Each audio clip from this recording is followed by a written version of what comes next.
গোলু দেবতা মন্দির। আলমোড়া থেকে প্রায় 9 কিলোমিটার দূরে অবস্থিত এই মন্দির। গোলু দেবতাকে শিবের অবতার বলে মনে করা হয়।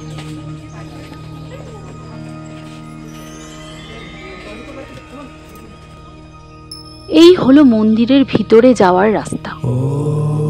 অদ্ভুত সুন্দর এই মন্দিরটি।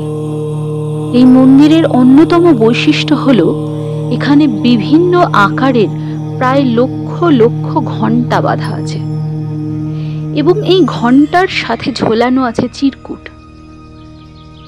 এখানকার লোকেদের বিশ্বাস, চিরকুটে তাদের মনের ইচ্ছা লিখে তারা এই মন্দিরে বেঁধে দিয়ে যায়। ইচ্ছা পূরণ হলে একটি ঘণ্টা মন্দির চত্বরে লাগিয়ে দেয়। সেই কারণে প্রায় লক্ষ লক্ষ ঘণ্টা বাঁধা রয়েছে এখানে।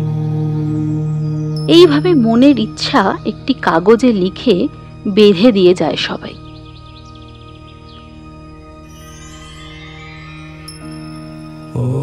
পুরো অন্যরকম একটি মন্দির। এই মন্দির দেখতে হলে নৈনিতাল থেকে আলমোড়া আসতে পারেন, অথবা নিকটতম রেল স্টেশন কাঠগোদাম দিয়েও আসতে পারেন।